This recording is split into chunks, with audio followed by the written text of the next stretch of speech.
Olá, eu sou a Sônia Corina Hess e eu gostaria de agradecer aos organizadores do primeiro Seminário Internacional do Observatório do Rio Uruguai por essa oportunidade para falar aqui de um tema que eu considero extremamente importante.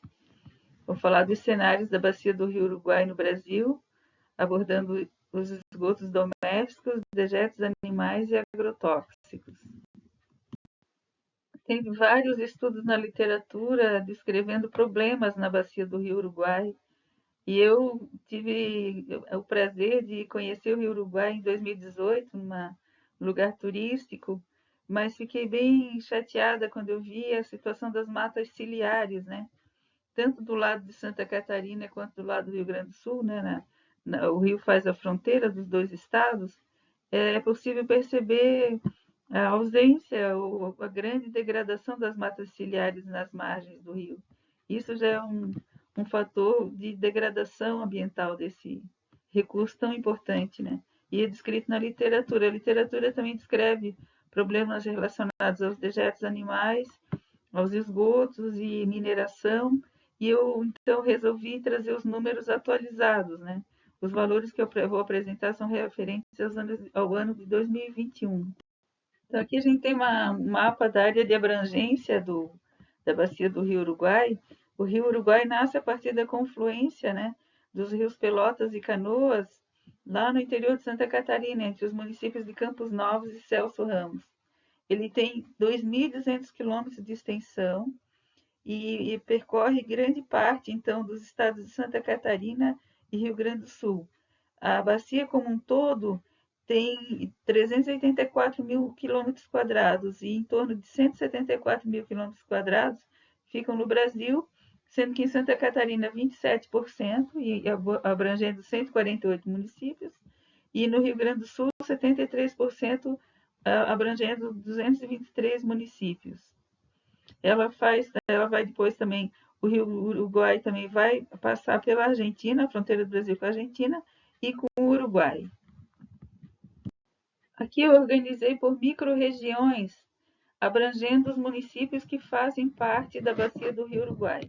Todas as microrregiões contêm municípios que estão dentro da bacia do Rio Uruguai. E os municípios que não fazem parte da bacia do Rio Uruguai e que estão nas microrregiões, os dados não foram considerados. Então, esses dados que estão aqui, e nas outras tabelas também, são dos municípios que fazem parte da bacia. Porque em algumas microrregiões tem municípios que não faziam parte dessa bacia hidrográfica. Então, todos os dados se referem aos municípios que fazem parte da bacia hidrográfica e que estão inseridos nessas microrregiões. No caso aqui, a gente tem os dados da população das microrregiões e os índices de tratamento de esgoto por consumo. Esse índice de tratamento de esgoto é fornecido pelo Sistema Nacional de Informações sobre Saneamento. São as empresas de saneamento que fornecem os dados para sustentar esse banco de dados, né? E vejam que os índices de tratamento de esgoto são deploráveis nessa bacia hidrográfica. Em Santa Catarina, vejam, São Miguel do Oeste, com uma população maior do que 180 mil habitantes, lá com 9,4% de tratamento. Vejam que índices baixos, vergonhosos de tratamento de esgoto em regiões populosas, né, com mais de 200 mil habitantes, com mais de 150 mil habitantes, com índices muito baixos de tratamento de esgoto em Santa Catarina. No Rio Grande do Sul, a realidade não é diferente, né? No Rio Grande do Sul também vejam populações bem grandes aqui, na microrregião de Três Passos, com quase 140 mil habitantes, 0% de tratamento de esgoto. Na microrregião de Frederico Westphalen, 0,3%. Os índices aqui são absurdamente baixos, né? E isso é realmente um fator muito negativo sobre todo o ecossistema da bacia do Rio Uruguai. Uma população grande, vejam, o total da população em Santa Catarina dentro da bacia hidrográfica do Rio Uruguai deu 1.725.707 pessoas de 2021, dados do IBGE. E tudo isso com tratamento de 17,3% dentro de Santa Catarina, da área de influência da bacia hidrográfica. No Rio Grande do Sul, gente, vejam, quase 3 milhões de habitantes, 2.996.389 habitantes, 17,6% no conjunto das microrregiões e dos municípios que fazem parte da bacia. No total, 4.722.096 habitantes, 17,5% de tratamento de esgoto de toda essa população.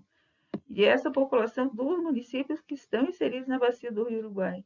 Vejam que cenário mais negativo, que pressão que isso representa no ecossistema ligado ao Rio Uruguai. É muito triste isso, muito vergonhoso, inclusive.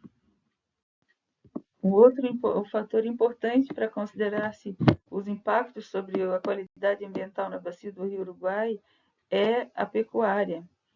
Então, a gente tem aqui os números do rebanho bovino, suíno e de galinhas no ano de 2021, dos dados do IBGE, e uma estimativa da quantidade de dejetos gerados durante todo o ciclo de vida desses animais. Não é de um ano, é o ciclo de vida completo, que a doutora Sônia Felipe, no livro Carnelatria, descreve ela calculou esses parâmetros a partir de dados da literatura e dados da prática da zootecnia.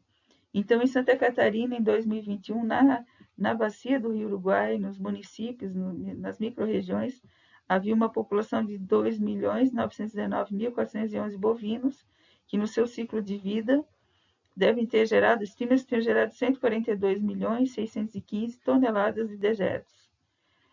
O número de suínos era de 6.804.443 animais, que estima-se ter gerado 13.607 toneladas de dejetos no ciclo de vida.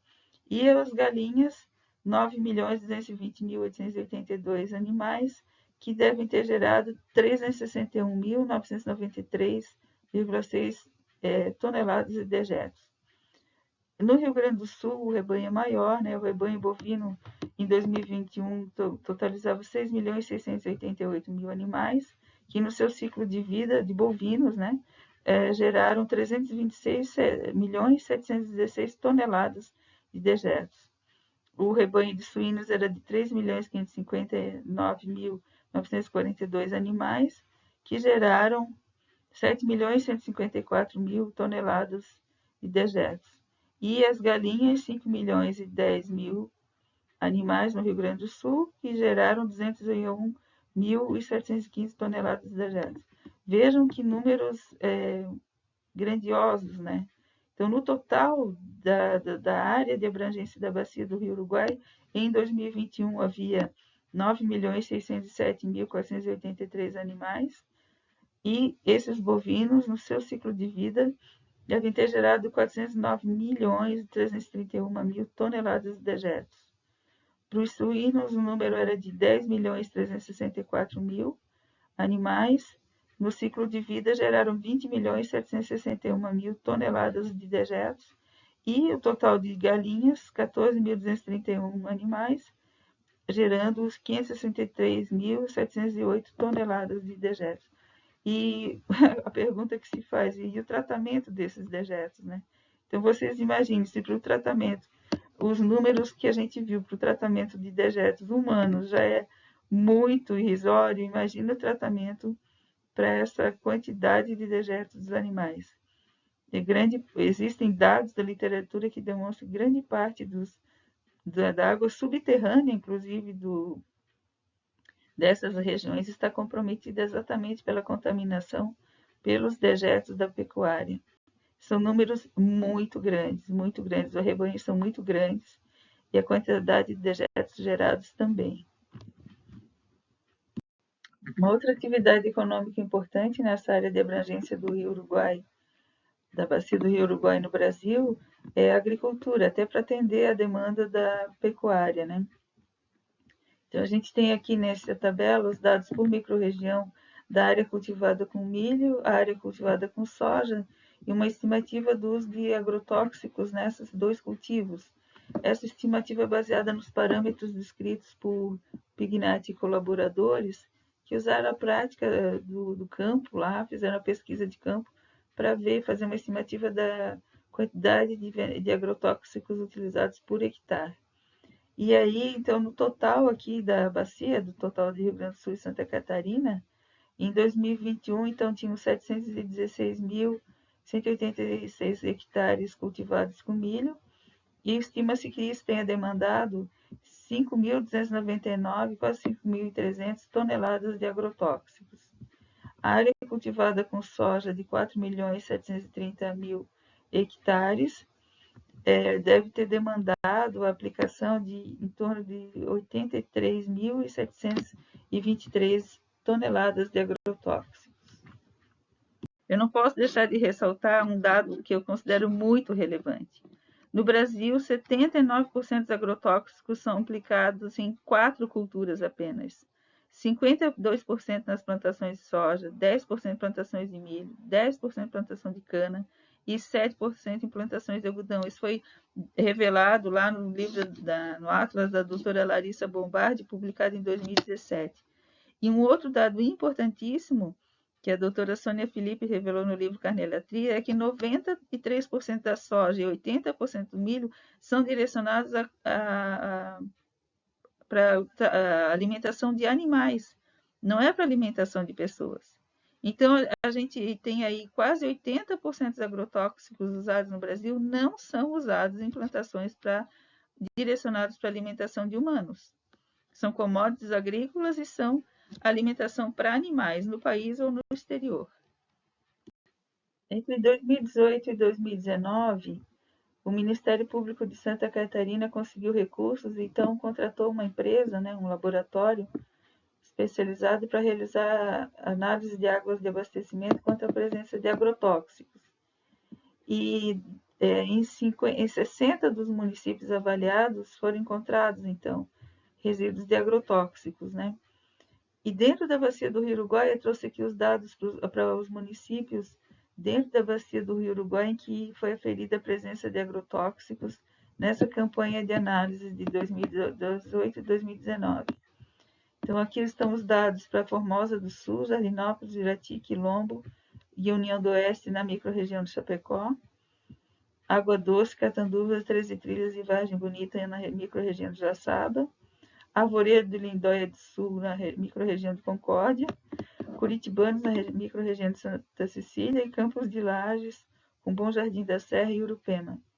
Aqui tem alguns dados bem chocantes, assim, porque foi encontrado agrotóxico em manancial subterrâneo, Então, quando a gente tem agrotóxico em manancial subterrâneo, é uma situação grave porque para que os poluentes sejam degradados em águas subterrâneas, o processo é muito lento.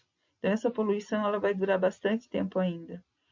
Um outro dado importante é que em grande parte desses municípios a água de consumo não seria aprovada se fosse na União Europeia, porque na União Europeia cada ingrediente ativo não pode ultrapassar 0,1 microgramas por litro e a soma dos ingredientes ativos não pode ultrapassar 0,5 microgramas por litro.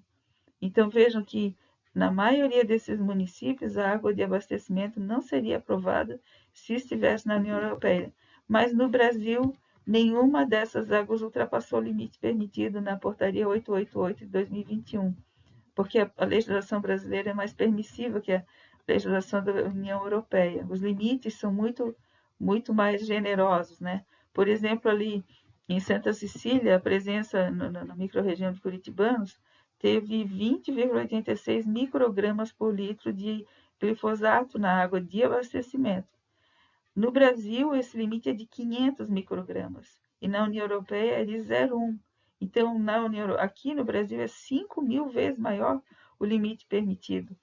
Essa água de Santa Cecília não teria autorização para ser fornecida para a população, porque o limite lá é 0,1. No Brasil é 500. Então, no Brasil, ela está dentro do parâmetro aceitável pela legislação e na União Europeia não seria. Então, essa é uma diferença que faz essa diferença de parâmetros com a União Europeia demonstra quanto que a nossa legislação é permissiva, E quanto risco nós corremos quando a gente vê esses venenos perigosos presentes nas águas de abastecimento. Isso representa um risco enorme para a saúde da população. A gente considerando os efeitos tóxicos dessas substâncias, E a gente fica mais preocupado quando a gente vê os efeitos tóxicos desses ingredientes ativos agrotóxicos que foram encontrados em águas de abastecimento de municípios da bacia do Rio Uruguai. A gente vê na literatura a descrição, por exemplo, do 2,4-D, câncer de estômago, linfoma não Hodgkin, mal de Alzheimer, mal de Parkinson, esclerose lateral amiotrófica, infertilidade. Pratrazina, que foi encontrada em vários municípios.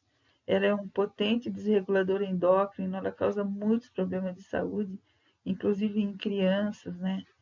E aí induz ao câncer de estômago, linfoma não Hodgkin, câncer de próstata, câncer de tireoide, câncer de ovário, mal de Parkinson, asma, respiração com ruído, infertilidade, baixa qualidade de sêmen, malformações congênitas, teratogênese, ou seja, vários efeitos deletérios que essa substância causa e que esteve presente na água de vários municípios. A mesma coisa para o ciproclonazol, para o cloropirifos, o glifosato, que é o agrotóxico mais usado no mundo e no Brasil também. Vejam, até autismo em crianças ele induz. Causa uma série de problemas de saúde e é muito utilizado o glifosato. Imidacloprido, malationa, simazina. Esses dados nos preocupam porque essas substâncias foram encontradas em águas de abastecimento.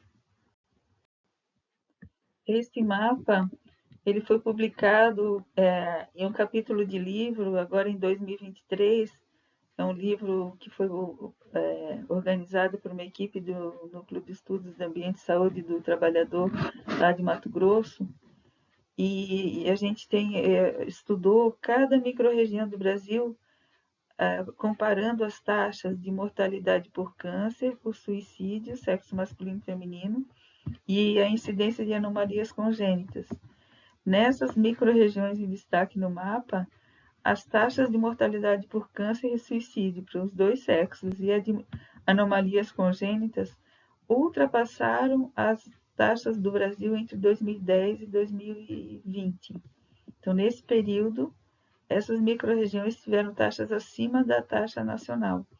E dentro dessas microrregiões que estão ali no mapa, tem microrregiões que fazem parte da bacia do Rio Uruguai, que são a microrregião de Chapecó, Xanxerê, Joaçaba, Concórdia e Campos de Lages, em Santa Catarina, e Erechim, Santo Ângelo, Cruz Alta, Santiago, Santa Maria, Campanha Ocidental, no Rio Grande do Sul.